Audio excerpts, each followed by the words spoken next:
yasukul khaira illallah. Bismillahi masyaallah la yusrifu su'a.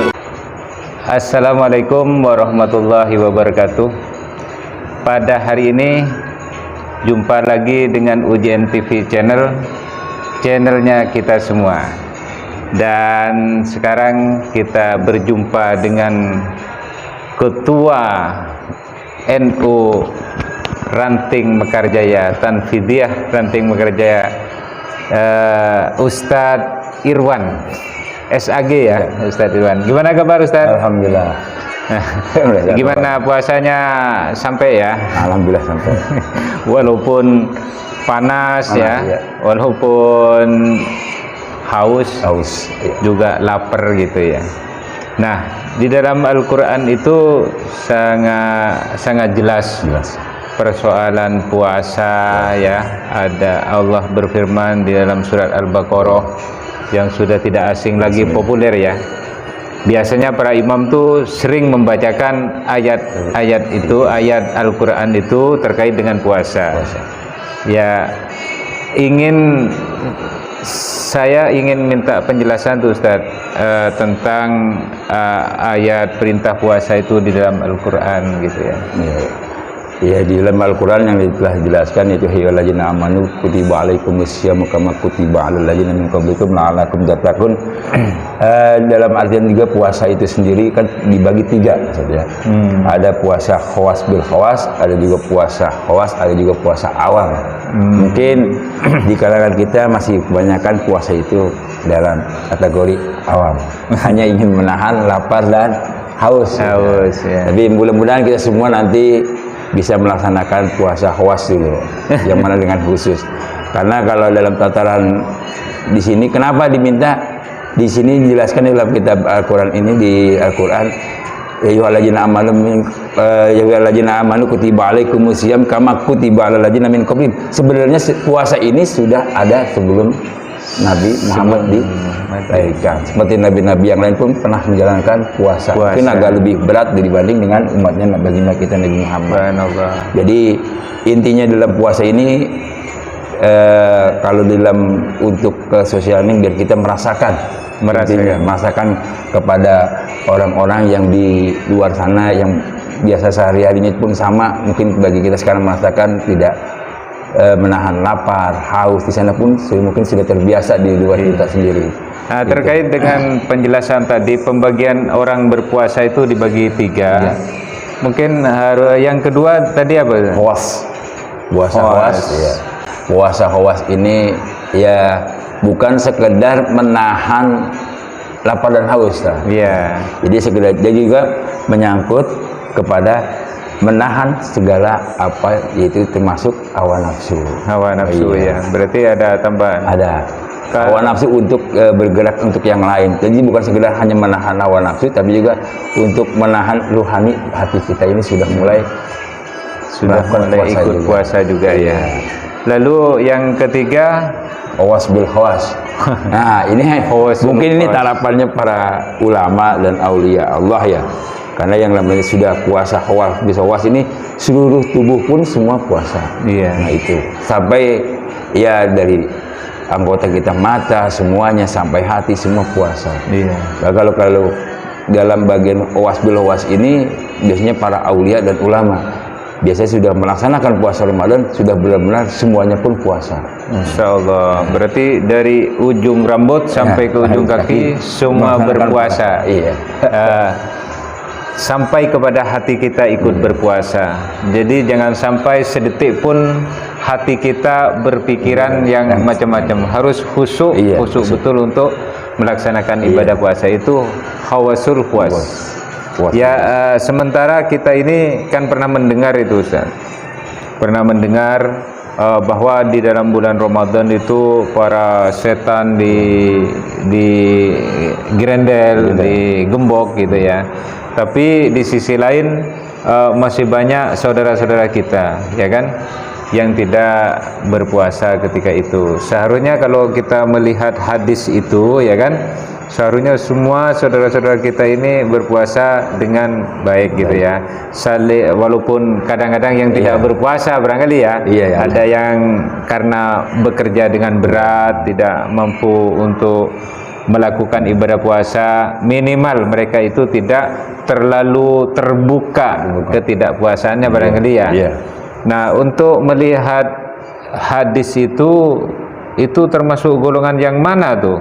Oh, sampai kadang-kadang nih para warung gitu ya, ada yang tutup separuh gitu ya, ada tenda-tenda yang dibikin gitu. Itu termasuk golongan orang yang puasanya itu jadi ya awam. Oh, termasuk awam. Karena kan awam hanya menahan lapar dan haus tadi. Nah, inilah karena memang tingkatan puasa ini kan harus punya tingkatan, karena kalau hanya sekedar menahan lapar dan haus siapapun akan bisa. Gitu kan? Mungkin ya selevel anak TK, SD, anak saya pun waktu itu masih TK pun sudah saya berpuasa dari umur TK, dari TK itu sampai puasanya penuh. Kalau hanya sekedar untuk menahan lapar dan haus. Dan saya juga kadang melihat dibiarkan itu setan itu diikat, sebenarnya bukan diikat, karena kan namanya setan itu ya sudah masuk ke dalam jiwanya manusia kan berbeda. Ini dah tingkatan masuk ke dalam tingkatan kita masuk ke dalam khusus ya. Nah, disitulah makanya ada puasa khawas, bil khawas dan khawas. Kenapa? Karena itu kalau kita sudah bisa mengikat tubuh kita ini dari godaan seperti itu, siapapun pasti akan bisa melaksanakan puasa khawas yang tengah-tengahnya. Karena kalau udah awam itu udah level-level biasa. Masakan kalau untuk seperti kenapa warung-warung dibuka ini nih, ya kita wajar karena kita kan di sini tidak kan bagi yang mampu namanya puasa. Karena alasannya di umum di Indonesia ini yang dia tahu itu bisa dikodok. Nah itu kan yang mengkodok itu kan dilihat ada syarat tertentu di dalam hukum fikih. Siapa yang bisa mengkodok sampai malah ya. Sebenarnya kan kalau puasa, malah ada kemarin saya juga sempat ngobrol-ngobrol. Gimana dengan pengantin baru? Nah, inilah karena memang kita juga kan sebagai umat Islam kita harus punya hukum yang elastis juga. Dipikirkan seperti itu. Kenapa? Gimana misalnya pengantin baru menikah di bulan Ramadan? Ini tidak ditahan.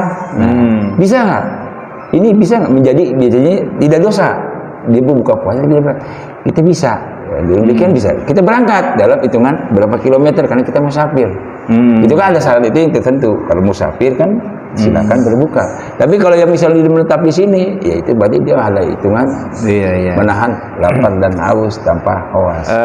Di syariah kita memang ada rukhsah. Rukhsah itu apabila tidak mampu tentunya atau kondisi darurat yang memang tidak dimungkinkan gitu ya. Tapi jarang ya kalau pengantin baru melakukan sebuah pernikahan di bulan Ramadan ya, karena tahu tuh. Jadi nanti nunggu setelah. Mungkin ada yang mendadak karena ada juga.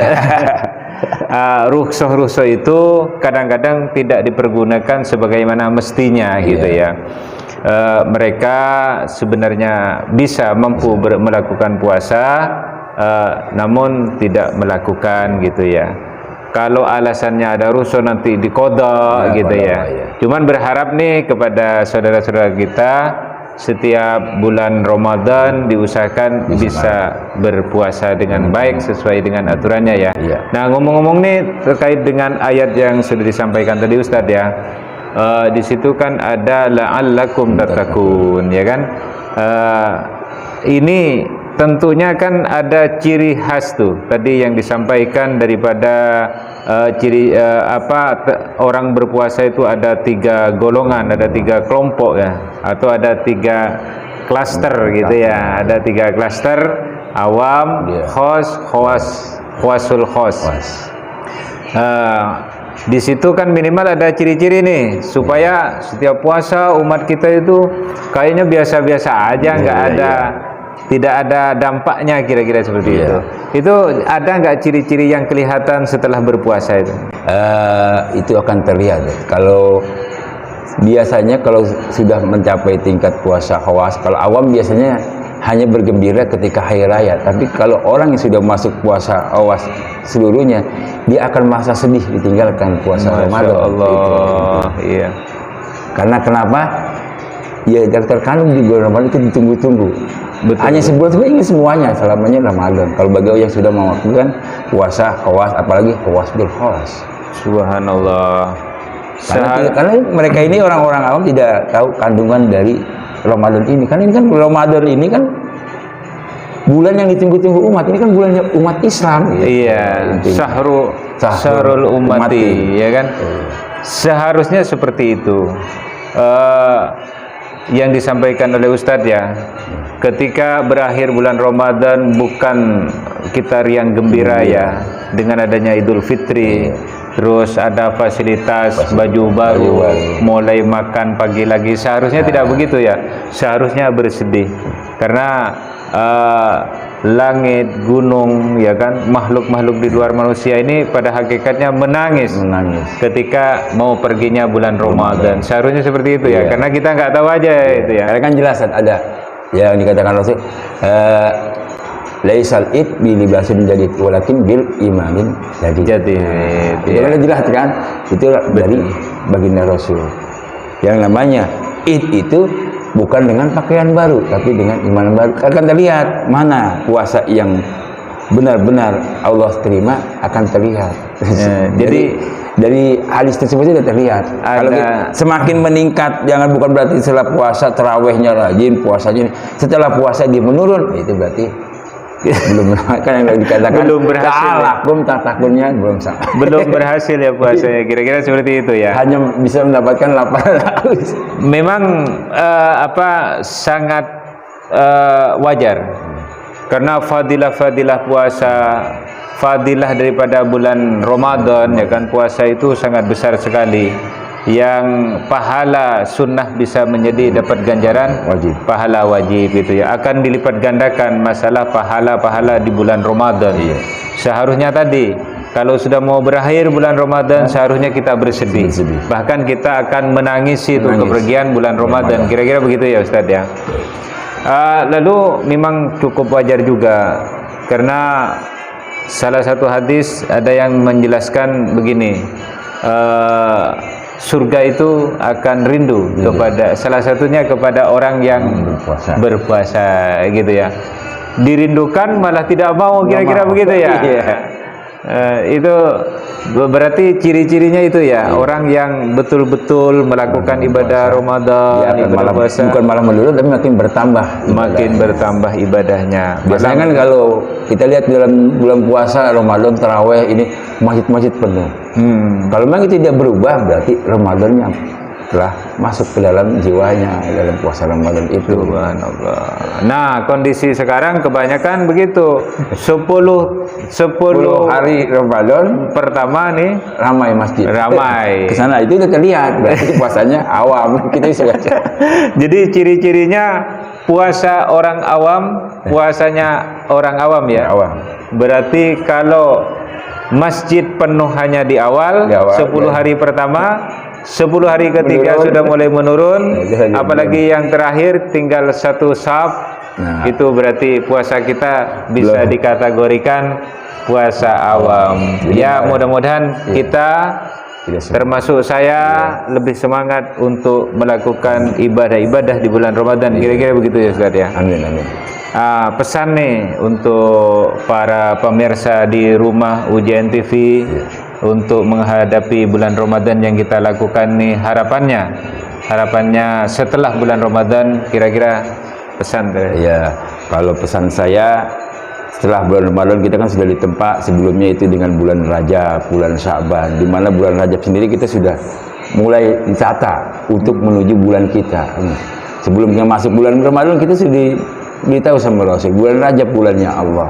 Lalu seperti apa bulan Sya'ban? Malah para ulama ada yang dari bulan Rajab sudah mulai persiapan untuk Ramadan. Itulah nanti pesan saya di bulan Ramadan ini lebih, bukan berarti di bulan Ramadan kita tingkatkan, tetapi di akhir Ramadan lebih ditingkatkan. Intinya seperti itu. Itulah yang akan diterima yang disebut dengan la'alakum tattaqun. Kalau kita ingin menjadi golongan la'alakum tattaqun, ketika bulan Ramadan selesai masuk Idul Fitri, Syawal ke sana lebih ditingkatkan ibadah yang telah ada kita bina, kita pupuk di bulan Iya. Karena penghujung Ramadan, hadiah yang terbesar adalah peningkatan takwa, iman kepada Allah Subhanahu wa taala. Itu hadiah yang terbesar.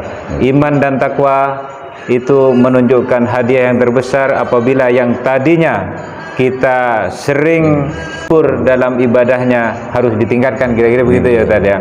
Yang tadinya memiliki sifat-sifat kurang terpuji, mari kita hindari sifat-sifat yang tidak terpuji, yang syirik, yang suka syirik gitu ya. Ada syirik yang khafi ya kan, terus yang sombong, kemudian yang riya, segala macam ibadah-ibadah kita itu harus kita hindari, karena sudah kita memiliki hadiah yang sangat luar biasa dari Allah Subhanahu wa taala, la'allakum tattaqun. Sampai di sini saja. Terima kasih Ustadz Irwan.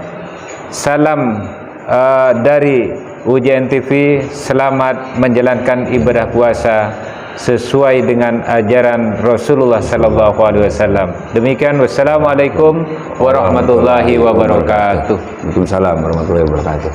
Oke, Ustaz.